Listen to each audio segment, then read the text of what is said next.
Of chemical reaction जे आहेत तर त्या केमिकल रिॲक्शनचे असणारे काही प्रकार जे आहेत तर ते प्रकार त्या ठिकाणी आपल्याला chemical reactions are classified into 4 types in accordance with the nature and the number of the reactants and the product.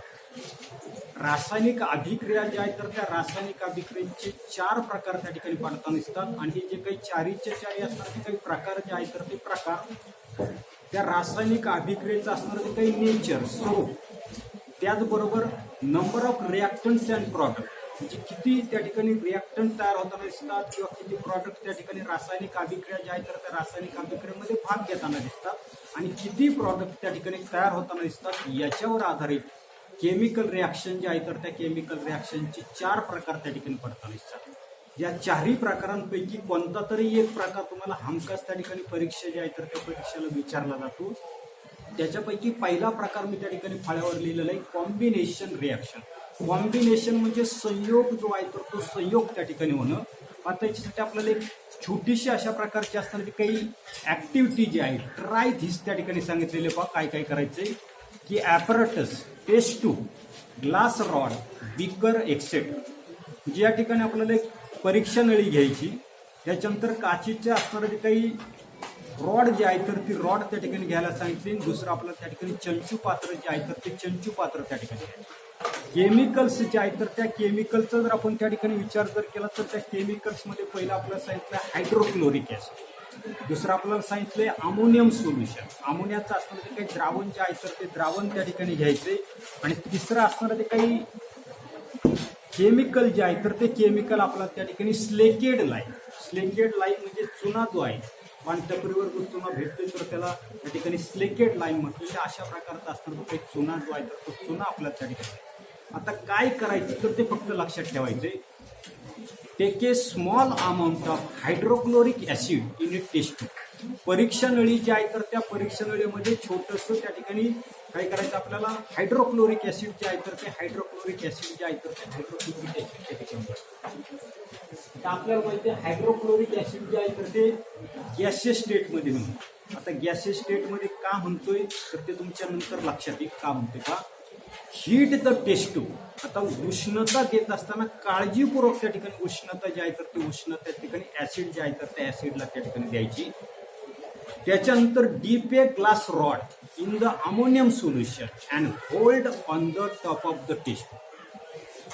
त्याच्यानंतर काय सांगितलंय जी काही काच कांडी जी आहे तर ती काच कांडी अमोनियमच्या असणारं जे काही सोल्युशन जे आहे तर त्या अमोनियमच्या सोल्युशन मध्ये आपल्याला त्या ठिकाणी बुडवायला त्या ठिकाणी सांगितली. काय करायचे ग्लास रॉड जे आहे तर ती ग्लास रॉड अमोनिया जो आहे तर त्या अमोनियाच्या द्रावणामध्ये त्या ठिकाणी बुडवायची.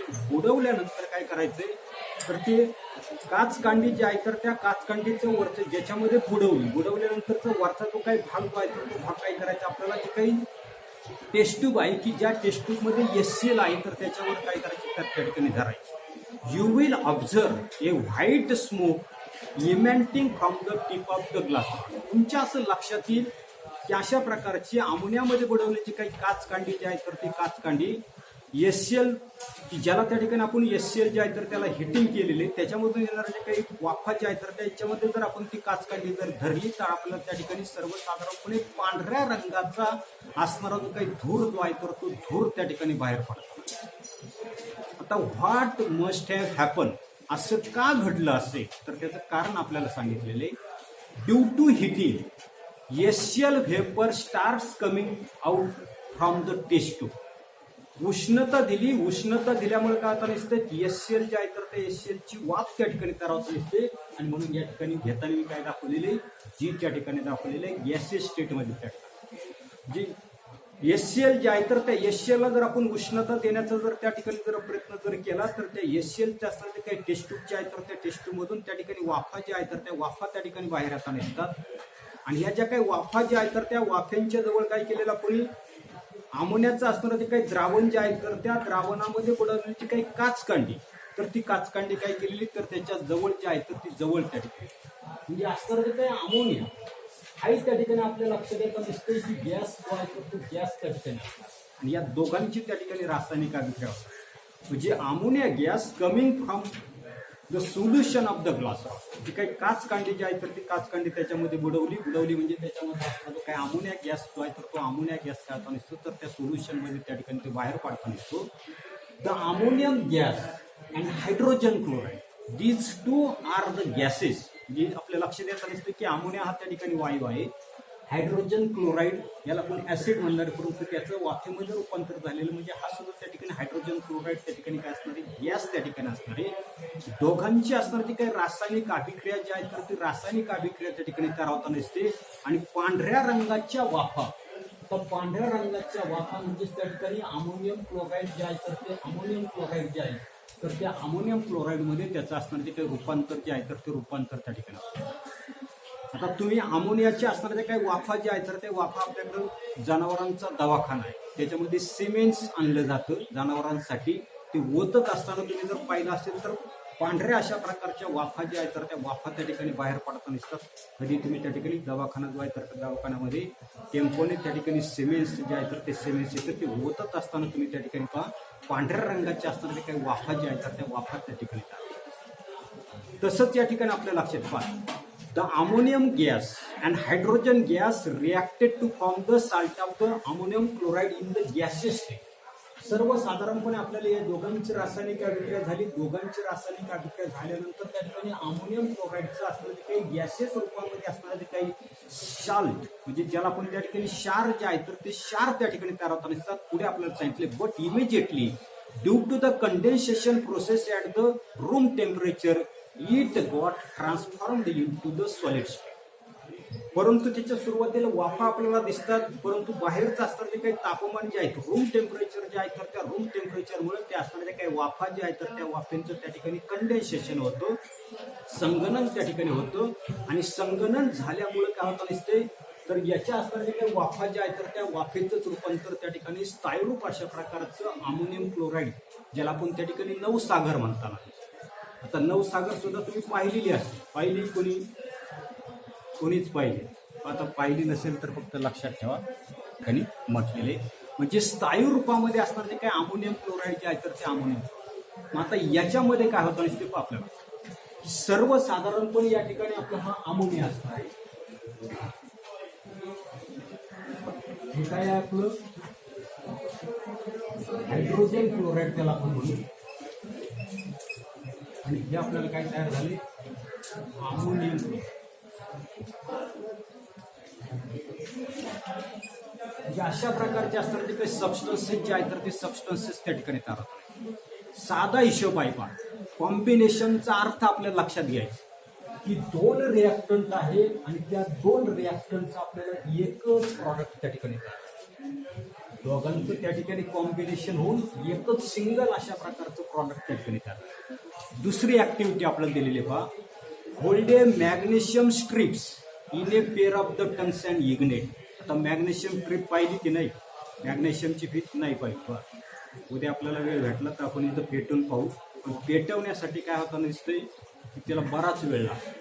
तर इथे आपल्याला गॅस टाकी आणावी, त्याला काडी लावण्याचा प्रयत्न केला तर ते पेटते की नाही पहिले मी तिथे टेस्ट करून पाहतो आणि मग आपण त्या ठिकाणी ते पेटून पाहू काय होतंय. तर सर्वसाधारणपणे hold a magnesium strips in a pair of the tongue and ignite it. म्हणजे मॅग्नेशियमची असणारी ती काही फीत जी आहे तर ती फीत काय करायची चिमटा जो आहे तर त्या चिमट्यामध्ये त्या ठिकाणी धरायची, ती पेटवायची. आता पेटवल्यानंतर काय सांगितले on burning in the air a white powder of the magnesium oxide is. मॅग्नेशियमची असणारी जी काही फीत जी आहे तर ती फीत जर आपण त्या ठिकाणी पेटवली तर सर्वसाधारणपणे आपल्याला मॅग्नेशियम ऑक्साईड जी आहे तर त्या मॅग्नेशियम ऑक्साईडची पांढऱ्या रंगाची असणारी जी काही पावडर जी आहे तर ती पावडर त्या ठिकाणी तयार करायची. This reaction can be written in the form of the equation as follows. आता ही जी काही रिॲक्शन जी आहे तर ती रिॲक्शन आपल्याला या ठिकाणी लिहायची. तपास आली मी लिहितोय आणि दिसत नसेल मी वर लिहिले की मॅग्नेशियमची असणारी जी काही फीत जी आहे तर ती मॅग्नेशियमची फीत मला काय करायची हवेमध्ये जाळ. मग हवेमध्ये जाळण्यासाठी हवेमध्ये ज्वलनासाठी मदत करणारा वायू जो आहे ऑक्सिजन आहे. आणि याच्यापासून काय तयार होतं दिसते मॅग्नेशियम ऑक्साईड. अशी जनरल अनबॅलन्स्ड इक्वेशन मी त्या ठिकाणी. आता याच्यामध्ये काय होतं, दिलेली जी काही रिॲक्शन जी आहे तर ते रिॲक्शनचं आपल्याला बॅलन्सिंग त्या ठिकाणी करायची. बॅलन्सिंग करत असताना पुन्हा आपल्या लक्षात येत नसते की ऑक्सिजनचे त्या ठिकाणी 2 रेण, पण इथे किती आहेत, एकच रेण. मी जर इथे 2 जर लिहिले तर काय होतं, फॉर्म्युल्यामध्ये त्या ठिकाणी बदल होतो आणि म्हणून मी या ठिकाणी 2 घेतो. 2 मॅग्नेशियम, इथे एकच मॅग्नेशियम. पहिलं आपण काही करू, ऑक्सिजनचं पाहू. ऑक्सिजन किती आहे, 2. इथे 2 झाले. आता इथे किती झाले, 2 झाले. इथे सुद्धा 2. म्हणजे अशा पद्धतीने पुन्हा आपल्या लक्षात येत नसते की 2 रिॲक्टंट आहे आणि त्या 2 रिॲक्टंट पासून एक सिंगल अशा प्रकारचं असतं ते काही प्रॉडक्ट जे आहे तर ते प्रॉडक्ट आपल्याला या ठिकाणी तयार करायचं. येते लक्षात. कॉम्बिनेशन रिॲक्शन आपण पाहतो की 2 किंवा 2पेक्षा असणारे जे काही रिॲक्टंट जे आहे तर त्या रिॲक्टंट पासून आपल्याला एक सिंगल अशा प्रकारचं प्रॉडक्ट जर त्या ठिकाणी मिळत असेल तर आपल्याला त्या ठिकाणी कॉम्बिनेशन रिॲक्शन. तिसरी आपल्याला ऍक्टिव्हिटी दिलेली पहा. त्याच्या अगोदर काय दिलेले की in this reaction magnesium oxide is formed as a single bond. म्हणजे काही रासायनिक अभिक्रिया जी आहे तर त्या रासायनिक अभिक्रियेमध्ये मॅग्नेशियम ऑक्साईड एकच अशा प्रकारचं असतं की काही एकच असतं ते काही प्रॉडक्ट जे आहे तर ते प्रॉडक्ट त्या ठिकाणी बनलेले. आणि हे प्रॉडक्ट कसं बनलेलं आहे, by the combination of magnesium आणि ऑक्सिजन. मॅग्नेशियम आणि ऑक्सिजन या दोघांचा संयोग होऊन मॅग्नेशियम ऑक्साईड हे एकच अशा प्रकारचं प्रॉडक्ट जे आहे तर ते प्रॉडक्ट त्या ठिकाणी आपल्याला. तिसरी पुन्हा त्या ठिकाणी ऍक्टिव्हिटी आपल्याला दिलेली पहा. Take water in a beaker up to half of its capacity. काय सांगितले, take a water in a beaker to half of its capacity. याचा अर्थ काय की चंचू पात्र त्या ठिकाणी घ्यायचं. ते चंचू पात्र ते जेवढ्या क्षमतेचं असेल त्याच्या निम्म काय करायला सांगितलं आपल्याला, पाणी जे आहे तर ते पाणी त्या ठिकाणी. पुढे add a few pieces of the slaked lime that is calcium oxide that is CaO to it. आता हा जो काय असणार तो काही एक्सपेरिमेंट जो आहे तो एक्सपेरिमेंट माझ्याकडे 10वीचे व्हिडिओ आहेत तर त्यावेळेला तुम्हाला तो फायदा मिळेल. की असणारं ते काही पाणी जे आहे तर त्या पाण्यामध्ये या ठिकाणी आपलं लक्षात येत नसते की कॅल्शियम ऑक्साईडचे त्या ठिकाणी खडे जे आहे तर ते खडे जर टाकले तर काही 5 मिनिटाच्या आतमध्ये ते पाणी जे आहे तर ते पाणी त्या ठिकाणी उकळायला. आता त्या ठिकाणी ती काही असणार ते काही चुना जो आहे तर तो चुना त्या ठिकाणी खराब होताना दिसतो. ओपन राहिला तर खराब होताना दिसतो. म्हणून प्रत्येक वेळेला तो एक्सपेरिमेंट करत असताना तो नवीन आणावा लागतो.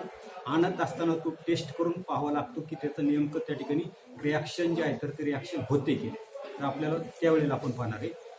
मग काय काय केलेले की असणारे जे काही चंचू पात्र जे आहे तर त्या चंचू पात्रामध्ये त्याच्या निम्म्या क्षमतेत म्हणजे 200चं असेल तर त्या ठिकाणी आपण 100 ml त्याच्यामध्ये पाणी घेतलेले. त्याच्यामध्ये काय केलेले, चुन्याचे असणारे जे काही खडे जे आहेत त्याला आपण त्या ठिकाणी कॅल्शियम ऑक्साईड म्हटलेले. त्याचा फॉर्म्युला आहे CaO. तर त्याच्यामध्ये चुन्याचे खडे जर आपण जर त्या ठिकाणी जर टाकले तर आपल्याला सांगितलंय की calcium hydroxide is formed by the combination of calcium oxide and water. तर त्या ठिकाणी आपल्याला कॅल्शियम हायड्रॉक्साईड जे आहे तर ते कॅल्शियम हायड्रॉक्साईड त्या ठिकाणी मिळताना दिसतंय. आणि कॅल्शियम हायड्रॉक्साईड कसं मिळताना दिसतंय तर असणारं पाणी आणि कॅल्शियम हायड्रॉक्साईड अशी दोघांची रासायनिक अभिक्रिया होते. आणि इथे मात्र आपल्याला लक्षात येत नसते की प्रचंड प्रमाणामध्ये उष्णता त्या ठिकाणी. आता किती प्रचंड तयार होताना दिसते, या बिकरच्या खाली तुम्ही जर हात जरी ठेवला तर हाताला तुम्हाला चटका बसल्याशिवाय काही गत्यंतर नसताना. म्हणजे कमीत कमी 70-80 डिग्री सेंटीग्रेडचं त्याचं तापमान आहे. टाकल्याबरोबर त्याला त्या ठिकाणी उकळी जी आहे तर ती उकळी त्या ठिकाणी आता नसते. प्रयोग ज्या वेळेला आपण करू तर त्यावेळेला माहिती. आता काय काय घेतलेलं आहे की पाणी जे आहे तर ते पाणी आपण त्या ठिकाणी घेतले. त्याच्यानंतर त्याच्यामध्ये काय केलेले, कॅल्शियम ऑक्साईड म्हणजे सर्वसाधारणपणे चुन्याचे असणारे जे काही खडे जे आहेत तर ते खडे त्याच्यामध्ये जर टाकले तर आपल्या लक्षात येत नसते की कॅल्शियम हायड्रॉक्साईड त्या ठिकाणी. आणि प्रचंड प्रमाणामध्ये असणारी जी काही उष्णता जी आहे तर ती उष्णता त्या ठिकाणी. आता इथे उष्णता तयार होते सध्या तरी लक्षात ठेवा. पुढे आपण रिॲक्शन पाहणार आहे की कोणकोणते अशा प्रकारचे रिॲक्शन आहेत की ज्यांच्यामध्ये उष्णता जी आहे तर ती उष्णता त्या ठिकाणी तयार होते. इथे आपल्या लक्षात येत नसते पहा काय तयार झालेलं आहे की कॅल्शियम हायड्रॉक्साईड जे आहे तर ती कॅल्शियम हायड्रॉक्साईड या ठिकाणी. कॅल्शियम हायड्रॉक्साईड त्याच्यानंतर हे जे आहे तर त्या ठिकाणी आपलं कॅल्शियम ऑक्साईड. वॉटरचं काही लिहायचे काही करायचं. आता दिलेली रिॲक्शन त्या ठिकाणी बॅलन्स असणार आहे की नाही तेवढं फक्त आपल्याला पाहिजे की कॅल्शियमचा एक आहे इथे सुद्धा कॅल्शियमचा आहे बरोबर. पुढे त्याच्यानंतर आता इथे हिशोब आपल्या लक्षात घ्यायचा की ऑक्सिजनचे 2 आहेत आणि हायड्रोजनचे 2 आहेत. आता इथे पण हायड्रोजनचे 2 आहेत बरोबर, हे दोन आहेत. आणि ऑक्सिजन घेतला एक, ऑक्सिजन घेतला एक, ऑक्सिजन असे दोन दोन आहेत. म्हणजे दिलेली रिॲक्शन जी आहे तर ती दिलेली रिॲक्शन आहे ती त्या ठिकाणी बॅलन्स येते. आता ब्रेन पॉवर आपल्याला त्या ठिकाणी वापरायचा आहे. आता ब्रेन पॉवर मध्ये काय काय सांगितलंय, write the number of the reactant in each of the above reaction. आता या ठिकाणी आपल्याकडे निघाल दोन रिॲक्शन माझ्याकडे फाळ्यावर आहे, तिसरी आपण पुसून टाकू. तर याच्यामध्ये सर्वसाधारणपणे प्रश्न काय विचारायला आपल्याला की असणार ते काय रासायनिक अभिक्रिया ज्या आहेत तर त्या रासायनिक अभिक्रियेमध्ये नंबर ऑफ रिॲक्टन्स किती आहे. आपल्या लक्षात येतं नसते नंबर ऑफ रिॲक्टन्स किती आहे, दोन आहे. याच्यामध्ये सुद्धा नंबर ऑफ रिॲक्टंट दोन आहे. पहिली अगोदरची जी आहे अमोनियाची आणि हायड्रोजन क्लोराईड त्याच्यामध्ये सुद्धा नंबर ऑफ रिॲक्टंट जे आहे तर ते दोन आहे. म्हणजे आपलं डोकं चालतंय, इथे पुढे पुढे काय बंद पडणार ते पुढच्या प्रकरणामध्ये. दुसरा क्वेश्चन आहे, what is the number of the molecules of the reactant taking part in the above reaction. म्हणजे सर्वसाधारणपणे या ठिकाणी असणार ते काही रिॲक्टंट जे आहेत तर त्या रिॲक्टंट मध्ये नंबर ऑफ मॉलिक्युल जे आहेत तर ते नंबर ऑफ मॉलिक्युल्स त्या ठिकाणी किती आहे, काय सांगता येईल.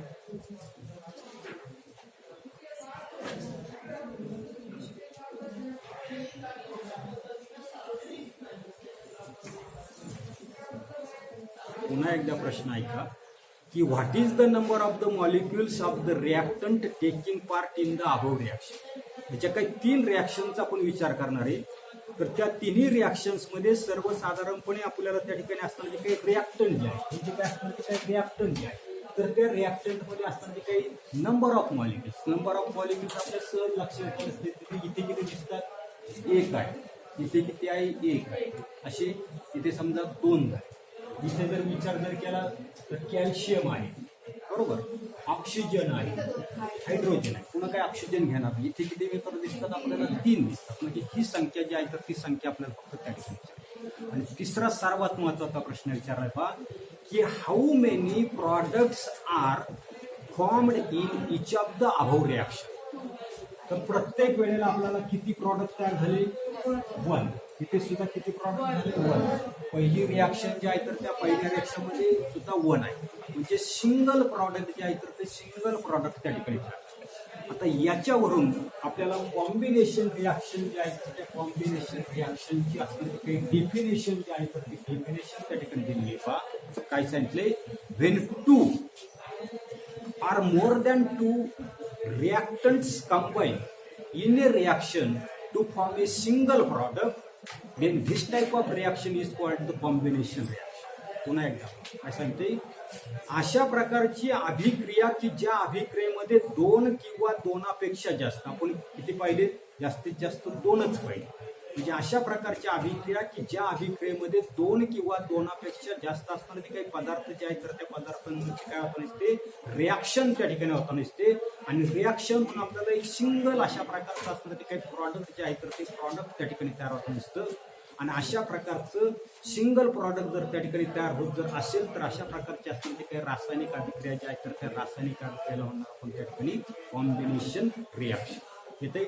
आता परीक्षेला तुम्हाला शक्यतो काय केलं तर एक तर तुम्हाला कॉम्बिनेशन रिॲक्शन आयडेंटिफायला त्या ठिकाणी म्हणजे रिॲक्शन दिलेली असते. आता अनेक त्या ठिकाणी प्रकार आहेत, पुढे आपण पाहणार आहे की कॉम्बिनेशन रिॲक्शन आहे, डिकम्पोजिशन रिॲक्शन आहे, त्याच्यानंतर डबल डिकम्पोजिशन आहे, डिकम्पोजिशन रिॲक्शन आहे, त्याच्यानंतर डबल डिस्प्लेसमेंट आहे, डिस्प्लेसमेंट अशा प्रकारचे रिॲक्शन आहेत. या रिॲक्शन तुम्ही एकदा पाहिल्या की मग आपल्या लक्षात येत नाही की नेमकी कोणती. आणि म्हणून परीक्षेला त्या ठिकाणी आयडेंटिफाय जर कारण तुम्हाला विचारलं तर त्या ठिकाणी ती सांगता आली पाहिजे. येते लक्षात, एवढंच आपण त्या ठिकाणी पाहणार आहे.